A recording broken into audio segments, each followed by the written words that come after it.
तो तोमर बुलेटिन की शुरुआत करेंगे बड़ी खबर के साथ में। आ जाएगा मिल्कीपुर उपचुनाव का नतीजा। मिल्कीपुर में मतगणना शुरू हो चुकी है। 10 उम्मीदवारों की किस्मत का फैसला आज होना है और बीजेपी और समाजवादी पार्टी में कांटे की टक्कर है। काउंटिंग को लेकर मिल्कीपुर में सुरक्षा के पुख्ता इंतजाम किए गए हैं। तो मिल्कीपुर में मतगणना शुरू हो चुकी है। बता दें आपको कि धीरे धीरे करके रुझान आने शुरू होंगे, तो आपको जानकारी देंगे, पल पल का अपडेट आप तक पहुंचाएंगे।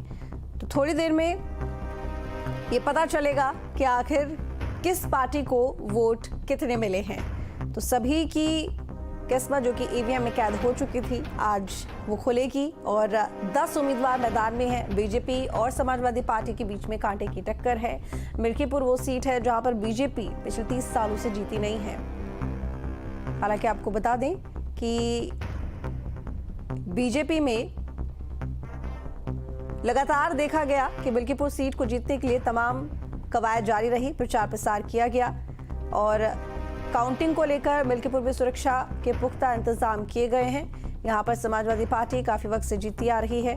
हालांकि मार्जिन कई बार देखा गया कि बहुत ज्यादा यहां पर नहीं रहा बीजेपी और समाजवादी पार्टी के बीच में, यानी कि जो जीत का अंतर है वो बहुत ज्यादा नहीं था। लेकिन आज इस बार जो चुनाव है वो खास है और दिलचस्प है। देखना होगा क्या कुछ होता है।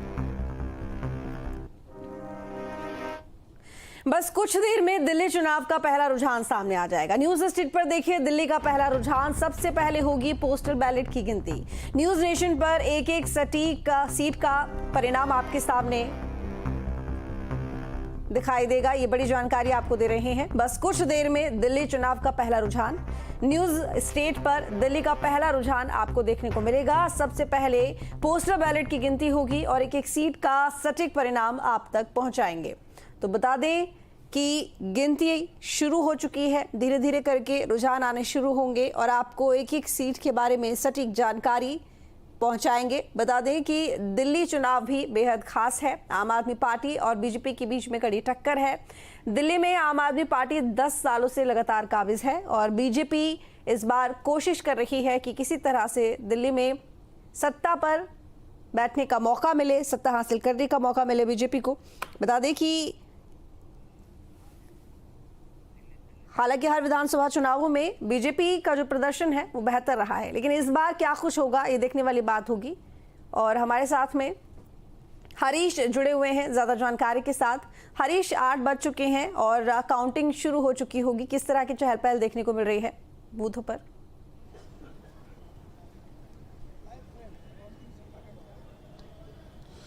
जी देखिए, बिल्कुल मैं अभी नंद नगरी में मौजूद हूं और यहाँ पे जो उत्तर पूर्वी दिल्ली है उनकी सभी सीटों का जो काउंटिंग है वो इस जगह पर हो रहा है। इस समय की तस्वीर हम आपको दिखा देते हैं कि ये देखिए, ये काउंटिंग सेंटर है और यहाँ पर जो तैयारियां की गई हैं उसको ध्यान में रखें, क्योंकि जिस तरीके से पुलिस की तरफ से भी पहले ही कहा गया था कि तैयारियां जो है इस तरीके से हैं कि किसी को भी मोबाइल फोन के साथ जो है वो जाने नहीं दिया जाएगा। इसके साथ साथ अगर हम बात करें तो जो भी पास के साथ ही केवल एंट्री दी गई है। इसके अलावा अगर हम बात करें तो ये देखिए कि पुलिस की तरफ से ये कहा गया था कि 200 मीटर के पहले ही बैरिकेडिंग जो है काउंटिंग सेंटर पर लगा दी जाएगी, तो यही यहाँ पर बैरिकेडिंग लगाई गई है। साथ में पुलिस की टीम और पैरामिलिट्री की टीम जो है वो यहाँ पर मौजूद है। और इसके साथ साथ हम आपको बताएं तो एक ऑब्जर्वर रूम जो है वो तैयार किया गया है, यानी कि इसमें जो है जितने भी पॉलिटिकल पार्टीज हैं उनके सारे जो उम्मीदवार और उनके साथ साथ जो एजेंट है वो यहाँ पर जाके देख सकते हैं। और एक यहाँ पर जनरल ऑब्जर्वर रूम जो है वो तैयार किया गया है 2 विधानसभाओं के लिए। वो यहाँ पर जितने ऑब्जर्वर है वो यहाँ पर पहुंच सकते हैं। तो देखिए, पुलिस की तरफ से तैयारियां जो है वो बहुत ज्यादा की गई है। 19 काउंटिंग सेंटर्स है जहां पर 11 जिलों में अलग अलग जो जिले हैं वहां पर काउंटिंग जो है वो की जा रही है। तो इसकी तैयारियां जो है पुलिस की तरफ से की गई हैं, क्योंकि बेहद अहम चुनाव है।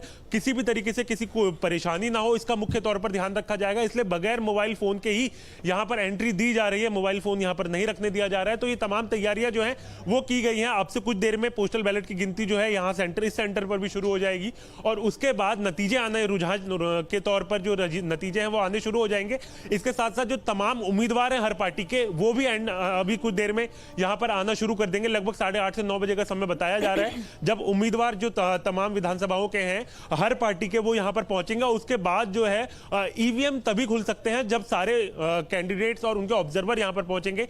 तो फिलहाल पोस्टल बैलेट की गिनती जो है वो शुरू हो चुकी है और अब से कुछ देर में यहाँ से रुझान भी आने शुरू हो जाएंगे।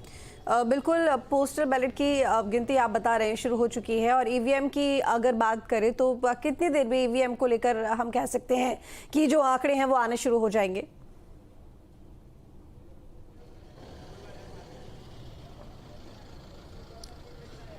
देखिए, आमतौर पर पोस्टल बैलेट की गिनती में 1 से 1.5 घंटे का समय लगता है और उसके बाद ईवीएम जो है वो खोला जाता है और लगभग 9 से 9:30 बजे के बीच में ये माना जा रहा है कि लगभग ईवीएम जो है वो खोला जाएगा, जब तमाम ऑब्जर्वर और साथ साथ में जितने कैंडिडेट्स हैं वो भी आना जो है वो शुरू हो जाएंगे। अब यहाँ पर तस्वीर हम आपको लगातार दिखा रहे हैं कि हलचल जो है वो आपको देखने को मिलेगी यहाँ पर काउंटिंग सेंटर पर। लगातार जो ऑब्जर्वर हैं, तमाम जो राजनीतिक दल हैं, उनके ऑब्जर्वर यहाँ पर पहुंचेंगे और सब लोग यहाँ पर धीरे धीरे पहुंचना शुरू होंगे, क्योंकि जिस तरीके से अगर हम बात करें तो काउंटिंग जो है वो शुरू हो चुकी है, लेकिन जो ईवीएम है वो अभी नहीं खुला है। अभी फिलहाल जो है पोस्टल बैलेट खुलेगा, लगभग 1 से 1.5 घंटे का समय जो है वो लगता है और उसके बाद जो है ईवीएम की गिनती जो है वो शुरू होती है।